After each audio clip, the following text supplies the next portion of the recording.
Hello IGNOU students, welcome back to my channel mastering education today. आप लोगों का कल BESC 132 का एग्जाम है। ऑलराइट, तो ये उसका सेकंड पार्ट है। जितने मैक्सिमम क्वेश्चंस मैं कवर कर पाऊंगी मैं वो सारे क्वेश्चंस कवर कर लूंगी, वरना आप लोग ये PDF परचेज करके इससे पढ़ सकते हो। ऑलराइट, हम स्टार्ट करते हैं क्वेश्चन नंबर 5 से। क्वेश्चन नंबर 5 बेसिकली आपसे पूछ रहा है यूनिवर्सिटी गवर्नेंस बॉडीज पर। ठीक है, बहुत ही कॉमन टॉपिक है और बहुत बार एग्जाम में मैंने देखा है टॉपिक। तुम देख सकते हो कि अल्टरनेटिव क्वेश्चंस बहुत रेगुलर आते हैं। ठीक है, तो ये क्वेश्चन ये इंपॉर्टेंट है। ठीक है, इसमें बेसिकली ना हमसे academic council, board of studies और कोर्ट सीनेट के रूल्स और फंक्शंस जो हैं एक्सप्लेन करने को कहा गया है। ठीक है, पहले हम समझते हैं कि ये क्या बोल रहा है। देखो, कोई भी यूनिवर्सिटी प्रॉपरली फंक्शन करने के लिए सिर्फ टीचर और स्टूडेंट्स ही काफी नहीं होते।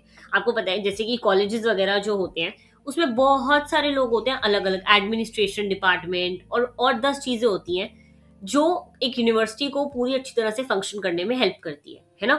तो यूनिवर्सिटी को एफिशिएंटली चलाने के लिए अलग अलग डिसीजन मेकिंग बॉडीज होती हैं यूनिवर्सिटी में। उन बॉडीज का क्या काम होता है? बॉडीज आप समझ लो एक तरह ऑर्गेनाइजेशंस होती है। ठीक है, कुछ होते हैं जो पॉलिसीज बनाते हैं, कुछ होते हैं जो सिलेबस डिसाइड करते हैं, कुछ होते हैं जो फाइनेंशियल मैटर्स को हैंडल करते हैं, और एक होते हैं जो एकेडमिक क्वालिटी मेंटेन करते हैं। ठीक है, इन्हीं बॉडीज की वजह से यूनिवर्सिटी जो है स्मूथली वर्क करती है। अगर अब हम मेजर डिसीजन मेकिंग बॉडीज देखें एक यूनिवर्सिटी में, तो सबसे पहले आ जाता है कोर्ट या फिर सीनेट। ठीक है, कोर्ट सीनेट को जनरली यूनिवर्सिटी की हाईएस्ट गवर्निंग बॉडी माना जाता है, सबसे इंपॉर्टेंट बॉडी है और सबसे हाईएस्ट गवर्निंग बॉडी है।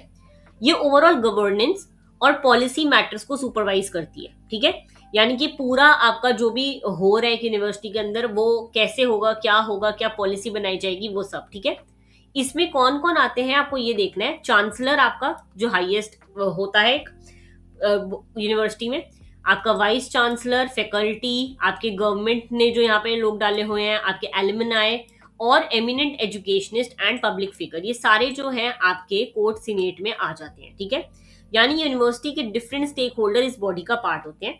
इसके फंक्शंस क्या होते हैं बेसिकली? एक तो पॉलिसी अप्रूवल, कोई भी पॉलिसी बनेगी तो उसको अप्रूव करने के। ठीक है, यूनिवर्सिटी की ओवरऑल परफॉर्मेंस को रिव्यू करना इनका काम होता है, जैसे कि एकेडमिक प्रोग्रेस, एडमिनिस्ट्रेटिव कैसा परफॉर्म कर रहा है, ये सब। लॉन्ग टर्म प्लानिंग करना, ठीक है, फ्यूचर ग्रोथ के लिए। और रिप्रेजेंटेशन, यानी कि यूनिवर्सिटी में ट्रांसपेरेंसी रहे, अकाउंटेबिलिटी बनी रहे। ठीक है, तो एक तरह ना आप कोर्ट सीनेट को एज अ पार्लियामेंट समझ सकते हो, क्योंकि ये सारा जो है डायरेक्शन, गवर्नेंस ये प्रोवाइड करती है एक यूनिवर्सिटी के अंदर। ठीक है, फिर आते हैं हम नेक्स्ट, जो कि होती है आपकी एकेडमिक काउंसिल। ठीक है, ये यूनिवर्सिटी की हाईएस्ट एकेडमिक अथॉरिटी होती है। वो गवर्निंग थी, अब ये एकेडमिक है। ठीक है, अगर कोर्ट सीनेट ओवरऑल परफॉर्मेंस देखती है तो एकेडमिक काउंसिल जो है एकेडमिक्स को हैंडल करती है। इसमें आपके आ जाते हैं वाइस चांसलर, ठीक है, dean of faculties, head of departments, professors, teachers and representative from academic bodies. ठीक है, इनका देखो क्या काम होता है। एक तो करिकुलम, क्या सिलेबस रहेगा वो अप्रूव करना, एग्जामिनेशंस कैसे होंगे वो देखना, क्या क्या नए प्रोग्राम हम इंट्रोड्यूस कर सकते हैं, क्या रिसर्च के लिए हेल्प कर सकते हैं, एकेडमिक पॉलिसीज क्या क्या नई नई ला सकते हैं। तो ये सब आपका जो है एकेडमिक काउंसिल डिसाइड करती है। फिर आता है आपका board of studies, BOS। Board of studies एक सब्जेक्ट स्पेसिफिक या डिपार्टमेंटल बॉडी होती है। ये डायरेक्टली करिकुलम डेवलपमेंट पर फोकस करती है। ठीक है, इनके फंक्शन होते हैं करिकुलम डिजाइन करना, सारा सिलेबस डिजाइन करना, टेक्स्ट बुक कौन सी यूज होनी चाहिए, कोर्स का कंटेंट कब अपडेट होना चाहिए है, लर्निंग यानी कि अगर ये कोर्स पढ़ाएंगे तो इसके आउटकम क्या रहेंगे। ठीक है, और कोई भी अगर रिकमेंडेशंस देनी होती है एकेडमिक बॉडी को तो वो ये देते हैं। ठीक है, फिर आपकी आती है फाइनेंस कमिटी। ये यूनिवर्सिटी के फाइनेंशियल मैटर्स को हैंडल करती है, बजट वगैरह क्या रहेगा, इनके फंक्शंस होते हैं बजट ऑडिट करना चीजें। ठीक है, एक्सपेंडिचर कितना हो रहा है एक यूनिवर्सिटी में, जो रिसोर्सेज अवेलेबल है वो कैसे हम सबको दे सकते हैं इक्वली, तो ये सब। ठीक है, अगर हम सबका रिलेशनशिप देखें ना आपस में, तो देखो कोर्ट जो है वो पूरा यूनिवर्सिटी देखती है, सारा governance, academic council academic matter को, बोर्ड ऑफ स्टडीज आपके करिकुलम सिलेबस को, और फाइनेंस कमिटी आपके फाइनेंशियल मैनेजमेंट को। ऑलराइट, इजी थे। आपको चारों पे से अलग क्वेश्चन भी आ सकता है, दो को कंपेयर करने के लिए भी आ सकता है, कैसे भी आ सकता है क्वेश्चन। ठीक है, अब हम मूव करते हैं क्वेश्चन 6 पे। ये तो मेरे को समझाने की भी जरूरत नहीं है, क्योंकि आप ये चीज कर रहे हो। जो जो इग्नू से पढ़ रहा है वो ऑनलाइन जो है ओपन एंड डिस्टेंस लर्निंग से पढ़ाई कर रहा है। ठीक है, देखो सबसे पहले समझते हैं कि ओडीएल होता क्या है। ओपन एंड डिस्टेंस लर्निंग, देखो एक ऐसा एजुकेशन सिस्टम है जहां स्टूडेंट्स को कोई भी रेगुलर क्लासेस नहीं अटेंड करनी होती, ठीक है। ये सिस्टम डिस्टेंस से चलता है, इसमें मैटर नहीं करता कौन सी एज का इंसान, कौन सी जॉब, कौन सी फैमिली, कैसी उसकी फाइनेंशियल प्रॉब्लम है, वो कौन सी कास्ट रिलीजन से बिलोंग करता है, कुछ मैटर नहीं करता, कोई भी इंसान इस यूनिवर्सिटी से पढ़ सकता है, ठीक है। इंडिया में इग्नू जो है ओडीएल सिस्टम का सबसे बड़ा और सबसे सक्सेसफुल एग्जाम्पल है। ओडीएल एक सिंगल एक्टिविटी नहीं होती, इसके अंदर कई सारे इंटरकनेक्टेड सब सिस्टम्स होते हैं जो काम कर रहे होते हैं, ठीक है। अगर हम देखें वो सब सिस्टम्स क्या है, तो सबसे पहले आ जाता है करिकुलम डेवलपमेंट। देखो यहाँ एक्सपर्ट्स जो है कोर्सेज और प्रोग्राम्स डिजाइन करते हैं। ओडीएल में ना एक स्पेशल फोकस होता है, जैसे which is called as self learning material. आपको बुक्स प्रोवाइड कर दी जाएंगी, रिकॉर्डेड वीडियोस प्रोवाइड कर दी जाएंगी, क्योंकि स्टूडेंट्स जो है इसमें खुद पढ़ते हैं, इसलिए स्टडी मटेरियल भी ईजी होना चाहिए, ठीक है। फिर आता है मटेरियल प्रोडक्शन सब सिस्टम। करिकुलम बनने के बाद लर्निंग मटेरियल प्रिपेयर किए जाते हैं, जैसे कि प्रिंटेड बुक्स हो गई, ऑडियो लेक्चर, वीडियो लेक्चर, ये सब। फिर आता है डिलीवरी सिस्टम। अब मटेरियल स्टूडेंट्स तक पहुंचेगा कैसे, इस काम को हम डिलीवरी सिस्टम हैंडल करते हैं, स्टडी सेंटर के through, postal services, online portal, websites, ये सब, ठीक है। फिर आती है आपकी learner support services. Distance learning में स्टूडेंट्स को सपोर्ट की बहुत ज्यादा जरूरत पड़ती है, तो एकेडमिक काउंसलिंग हो गया, ऑनलाइन क्लासेस हो गया, और लाइब्रेरी की फैसिलिटीज, ये सब। इवैल्यूएशन एंड असेसमेंट की एक बॉडी होती है, ठीक है, जो आपके देखती है कि स्टूडेंट की परफॉर्मेंस इवैल्यूएट करेंगे, उनके assignment, project work, practical activities, ये सब देखकर, ठीक है। फिर आता है एडमिनिस्ट्रेशन एंड मैनेजमेंट, जो सब कुछ हैंडल करती है कि एडमिशन कैसे होगा, स्टूडेंट के रिकॉर्ड्स वगैरह क्या रहेंगे, फी का कलेक्शन कैसे होगा, ये सब, ठीक है। इग्नू सबसे बड़ा एग्जाम्पल है, मैं आपको बता चुकी हूँ इसमें, ठीक है। ODL and democratisation, very easy. अभी मैंने बताया था नहीं मैटर करता कौन सी कास्ट, एज, अमीर गरीब, कौन वर्क जो इसमें पढ़ रहा है, तो ये सब इसमें नहीं मैटर करता। सबसे बड़ा डेमोक्रेसी का भी एग्जाम्पल है ये, ऑलराइट। अब हम आते हैं क्वेश्चन नंबर 7 पे, that is online education slash e learning. Very easy, कि क्या इसमें डिफरेंस है, कैसे इसके एडवांटेज है, चैलेंज है, ये सब। देखो टेक्नोलॉजी ने ना एजुकेशन सिस्टम को कंप्लीटली चेंज कर दिया। किसी ने नहीं सोचा था कि कोविड के टाइम पे स्कूल बंद हो जाएंगे और ऑनलाइन क्लासेस का इतना ज्यादा इम्पैक्ट हो जाएगा, है ना। आज स्टूडेंट्स जो है घर बैठ के लेक्चर्स अटेंड करते हैं, जैसे कि अभी आप लोग कर रहे हो, आप लोग पढ़ रहे हो, मुझे इतनी सारी रिक्वेस्ट आ रही होती है, मैम ये सब्जेक्ट, ये सब्जेक्ट, ये। तो कितना ज्यादा आप सोच सकते हो कि कितना ज्यादा मीडिया ने, टेक्नोलॉजी ने इसमें लर्निंग में हेल्प करा है एजुकेशन में, ठीक है।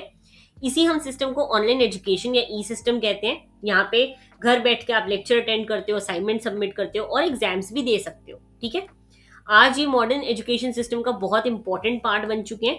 अगर हम देखें कि एजुकेशन, ऑनलाइन एजुकेशन सिस्टम क्या होता है, तो ऑनलाइन एजुकेशन का सिंपल मीनिंग है इंटरनेट और डिजिटल प्लेटफॉर्म के थ्रू टीचिंग और लर्निंग प्रोसेस को कंडक्ट करना, जैसे कि अभी ये चल रहा है, ठीक है। इसमें टाइप्स आते हैं इसके काफी सारे। सबसे पहला होता है सिंक्रोनस लर्निंग। इसमें लाइव क्लासेस होती हैं, जूम मीटिंग होती है, यहाँ पे दोनों लोग इन्वॉल्व हो सकते हैं, मतलब साथ साथ क्लास चल रही है, साथ साथ बच्चे जो है कमेंट्स वगैरह लिख रहे हैं ऑनलाइन, ठीक है। वेबिनार हो गया, जूम मीटिंग हो गया, लाइव क्लासेस हो गया, बिल्कुल क्लासरूम की तरह होती है। फिर आती है एसिंक्रोनस लर्निंग। ये रियल टाइम प्रेजेंस इसमें जरूरी नहीं होती, जैसे कि ये रिकॉर्डेड लेक्चर, मैं वीडियो डाल दूंगी, आप लोग बाद में कमेंट कर सकते हो, बाद में डिस्कशन कर सकते हो, और इसमें आप अपने आप, जब आपका मन होगा अभी वीडियो देखोगे, सुबह देखोगे, वो आपकी मर्जी होगी, है ना। अब ऑनलाइन लर्निंग के देखो एडवांटेजेस बहुत ईजी है। फ्लेक्सिबिलिटी, कभी भी किसी भी टाइम आप वीडियो देख सकते हो, कभी भी कहीं पे भी। कॉस्ट इफेक्टिव, पैसे कम लगते हैं, ठीक है। साथ ही साथ ग्लोबल रिसोर्सेज, आपको ऑनलाइन सब कुछ मिल जाता है आजकल पढ़ने के लिए। आप अपनी पेस पे पढ़ सकते हो, अभी आधी वीडियो देख ली, किस स्पीड पे देखनी है, वो सब, ठीक है। स्केलेबिलिटी, हर एक बच्चे तक, हर एक दुनिया के कोने कोने तक ये वीडियो जाएगा, है ना, तो वो चीज। एनवायरमेंट फ्रेंडली, हम पेपर सेव कर रहे हैं, सबसे बड़ी बात, हम कोई रिटर्न बुक्स नहीं दे रहे, रिटर्न कॉपीज नहीं दे रहे, तो उसमें भी हम सेव कर रहे हैं पेपर, ठीक है।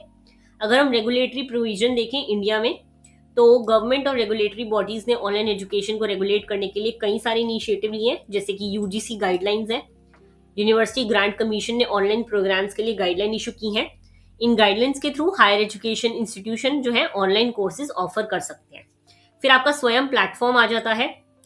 स्वयं का फुल फॉर्म याद रखना, study webs of active learning for young aspiring minds, ये इसका फुल फॉर्म है, पेपर में आ सकता है, ठीक है। तो ये ध्यान रखना, ये गवर्नमेंट ऑफ इंडिया का ऑनलाइन लर्निंग प्लेटफॉर्म है। यहाँ पे बहुत सारे फ्री कोर्सेज अवेलेबल होते हैं, स्पेशली इग्नू वाले लोग बहुत करते हैं, ठीक है। फिर आता है NPTEL, that is national program on technology enhance learning. ये आईआईटीज और आईएससी के सपोर्ट से चलाया जाता है। यहाँ पे इंजीनियरिंग, साइंस और ह्यूमैनिटीज के हाई क्वालिटी कोर्सेज करवाए जाते हैं। आप क्रेडिट जो है अपने सेव करके दूसरे कोर्स पे स्विच कर सकते हो। प्रोफेशनल बॉडीज आ गई हैं, AICT जो टेक्निकल एजुकेशन वगैरह देखती है, ठीक है। अब इसमें चैलेंजेस क्या होते हैं, देखो बहुत ईजी। सबसे पहली बात, जिसको फोन चलाने ही नहीं आते, जिसको टेक्नोलॉजी का ही नहीं पता, उसके लिए बहुत मुश्किल होगा। क्वालिटी कंसर्न्स, हर एक टीचर अपना 100% नहीं देता ऑनलाइन पढ़ाते हुए, ठीक है। अकेडमिक इंटीग्रिटी, चीटिंग वगैरह बहुत बढ़ गई है ऑब्वियसली। नीट का पेपर लीक हुआ, ऑनलाइन लीक हुआ। अभी उन्होंने टेलीग्राम बैन करा क्योंकि देखो ऑनलाइन ही सब कुछ पॉसिबल है, ठीक है। कंपटीशन रेट कम हो गए हैं, ऑनलाइन कोर्सेज में इतने लोग होते ही नहीं आजकल इन्वॉल्व, तो वो भी ऑलराइट। काफी इजी है, काफी इजी क्वेश्चन है ये वाला। अब हम बढ़ते हैं नेक्स्ट क्वेश्चन पे, पर उससे पहले मैं एक बात बता दूं। देखो जब भी कोई भी क्वेश्चन आंसर करोगे ना, प्रैक्टिकल एग्जांपल लिखना, नए एग्जांपल्स लिखना। जैसे कि जो भी आप रेगुलर लाइफ में देख रहे हो आसपास होते हैं, वैसे एग्जांपल्स लिख कर आओगे तो ज्यादा अच्छा असर पड़ेगा टीचर पर, ठीक है। अब हम आते हैं नेक्स्ट क्वेश्चन पे, क्वेश्चन 8, राष्ट्रीय उच्चतर शिक्षा अभियान रूसा। ओके, इसके ऑब्जेक्टिव्स क्या हैं, गाइडिंग प्रिंसिपल्स क्या हैं और कंपोनेंट्स क्या हैं, ये देखने हमें, ठीक है। देखो ये काफी ज्यादा इंपॉर्टेंट टॉपिक है, पेपर में आता है, तो हमें सबसे पहले समझना है रूसा होता क्या है। राष्ट्रीय उच्चतर शिक्षा अभियान, ये गवर्नमेंट ऑफ इंडिया ने 2013 में लॉन्च करा गया था, ठीक है। ये एक सेंट्रली स्पॉन्सर्ड स्कीम है, यानी कि सेंट्रल गवर्नमेंट जो है इसको स्पॉन्सर कर रही है।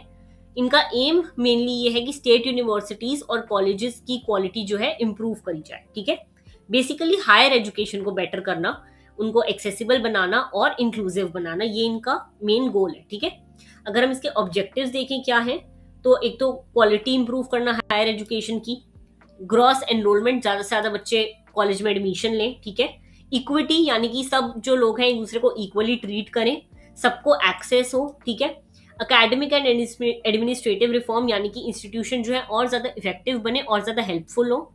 रिसर्च, आजकल रिसर्च में बहुत ज्यादा इन्वेस्टमेंट होने लगे, तो उसमें हेल्प करे, ठीक है। इसके गाइडिंग प्रिंसिपल्स क्या होते हैं, किस पर बेस्ड है ये पूरी आपकी स्कीम, वो आता है इक्विटी, यानी कि सबसे पहले आता है इक्वालिटी। किसी भी ग्रुप को एजुकेशनली डिसएडवांटेज नहीं होना चाहिए, सबको इक्वल चांस होना चाहिए पढ़ने का, ठीक है। एक्सेस, इजीली आप लोग कॉलेजेस में एडमिशन ले पाओ। एक्सीलेंस, आप लोग जो ऐसी क्वालिटी टीचिंग आपको मिले जो आपको आगे जाके हेल्प करे। रेलेवेंस, आप ऐसी वही लेबर मार्केट में हेल्प करने वाली स्किल सिखाई जाए। अकाउंटेबिलिटी, यानी कि अगर आप कोई भी कॉलेज में पढ़ रहे हो तो आप अकाउंटेबल है सामने वाला, आप उससे कोई भी क्वेश्चंस पूछ सकते हो, ठीक है। अब इसके मेजर कंपोनेंट्स क्या आते हैं, इसमें सबसे पहले आ जाता है एकेडमिक एंड एग्जामिनेशन रिफॉर्म। देखो रूसा जो है करिकुलम और एग्जामिनेशन सिस्टम को इम्प्रूव करने पर फोकस करता है, जैसे कि करिकुलम रिवाइज करना, कैसा सिस्टम होना चाहिए, सेमेस्टर होना चाहिए, एनुअल होना चाहिए, ये सब, ठीक है। गवर्नेंस रिफॉर्म, यूनिवर्सिटी में बेटर मैनेजमेंट और गवर्नेंस सिस्टम इंट्रोड्यूस करने के लिए। इंस्टीट्यूशन, यानी कि आपकी जो है कॉलेजेस को ज्यादा पावर दी जाए, डेवलपमेंट करा जाए, ठीक है। एक्सपेंशन ऑफ हायर एजुकेशन, यानी कि डिग्री कॉलेजेस का ज्यादा रोल हो। फैकल्टी, यानी कि फैकल्टी रिक्रूटमेंट पे काम करते हैं, अच्छे टीचर्स को लाना। रिसर्च एंड इनोवेशन, हमने बात करी थी कि होया था, ठीक है। पेपर में रूसा 2.0 का भी क्वेश्चन आता है, ये 2018 में आया था, ठीक है। इस फेज में मेन फोकस है एक तो मल्टी डिसिप्लिनरी एजुकेशन पे, यानी कि आप डिफरेंट स्ट्रीम्स चूज कर सको। रिसर्च पे काम करने के लिए बोला गया था। डिजिटल इनिशिएटिव्स पे काम करने के लिए बोला था, और आउटकम बेस्ड इवैल्यूएशन, ये था रूसा 2.0, ऑलराइट। तो ये भी बेसिकली हायर एजुकेशन पे ही काम करता है। अब हम आते हैं नेक्स्ट क्वेश्चन पे, question number 9, vocational education and training, that is wait, importance and role of industrial training institute. Very important, paper में काफी बार पूछा गया टॉपिक। सबसे पहले समझते हैं कि वीईटी वेट होता क्या है। वोकेशनल एजुकेशन एंड ट्रेनिंग एक ऐसी एजुकेशन होती है जो स्टूडेंट्स को प्रैक्टिकल स्किल्स और टेक्निकल नॉलेज प्रोवाइड करती है, यानी कि ऐसी चीजें सिखाएगी जो मार्केट में काम आएगी, टेक्निकल चीजें सिखाएगी, ठीक है। इसका मेन पर्पज है स्टूडेंट्स को किसी स्पेसिफिक जॉब या प्रोफेशन के लिए प्रिपेयर करना। अगर मैं सिंपल वर्ड्स में कहूं तो एकेडमिक एजुकेशन नॉलेज देती है, जबकि वोकेशनल जो है आपको स्किल सिखाती है। रटी रटाई नॉलेज नहीं, आपको ऐसी चीजें सिखाना जो आपके काम आए, ठीक है। इसका इंपॉर्टेंस क्या होता है, एक तो एम्प्लॉयबिलिटी, आपको आगे जॉब लेने में ईजी होता है। आजकल बहुत लोगों के पास एकेडमिक नॉलेज है लेकिन स्किल नहीं है, तो उसको खत्म करने में हेल्प करती है। इकोनॉमिक डेवलपमेंट, जब ज्यादा लोगों के पास जॉब्स होगी तो हमारी कंट्री का डेवलपमेंट होगा। सपोर्टिंग सेल्फ एम्प्लॉयमेंट, यानी कि जो लोग अपना बिजनेस शुरू करना चाहते हैं उनके लिए भी हेल्प करती है। और रिड्यूसिंग अनएम्प्लॉयमेंट, जितने ज्यादा लोग स्किल्ड होंगे उतनी उनके पास बेटर जॉब के ऑप्शंस होंगे, ठीक है। अगर हम इसका डेवलपमेंट देखें इंडिया में तो देखो वोकेशनल एजुकेशन का आइडिया नया नहीं है, ये चलता आ रहा है कोठारी कमीशन से, जो हमने पढ़ा था, है ना, 1964-66 से स्टार्ट हो गया था। कोठारी कमीशन ने सेकेंडरी एजुकेशन को वोकेशनल बनाने की रिकमेंडेशन दी थी। फिर आपका नेशनल पॉलिसी ऑन एजुकेशन आया 1986 में, उन्होंने भी वोकेशनल एजुकेशन पे बात करी। और एनईपी जब 2020 में आया तो उन्होंने भी बोला था कि हम 6th से ही जो है वोकेशनल एक्सपोजर देना स्टार्ट कर देंगे, जो बेसिक चीजें होती हैं प्लम्बिंग, कारपेंटरी, पेंटिंग, ये सब सिखाया करेंगे बच्चों को पहले से, ठीक है।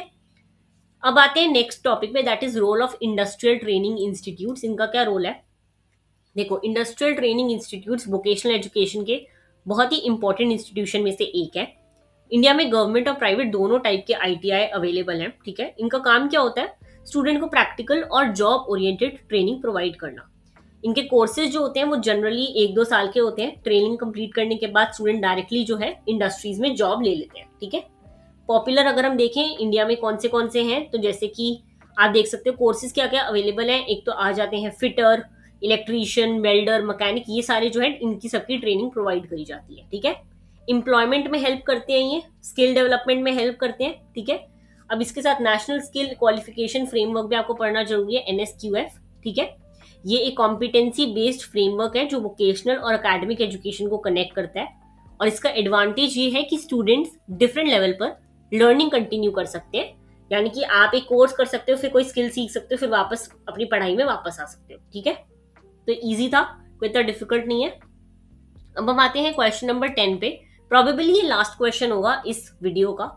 आगे देखो आगे भी इसमें क्वेश्चंस हैं नो डाउट, पर वो क्वेश्चंस इतने इंपॉर्टेंट नहीं है। अगर आप लोग को देखो सिर्फ पास होना है, इट इज इनफ। 10 क्वेश्चन कर लोगे, पेपर इन्हीं में से आएगा घूम फिर कर।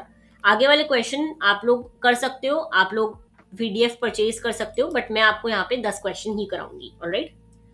10th क्वेश्चन है नेशनल मेडिकल कमीशन पर, इसकी रोल्स और रिस्पॉन्सिबिलिटीज क्या होती है। देखो बहुत ही इंपॉर्टेंट क्वेश्चन है, सबसे ज्यादा चांसेस हैं इसके आने के, मैं बता रही हूँ, इसको स्टार मार्क कर लो, डबल स्टार, इसके आने के सबसे ज्यादा चांसेस हैं। अभी यही चल रहा है हमारी कंट्री में, ठीक है।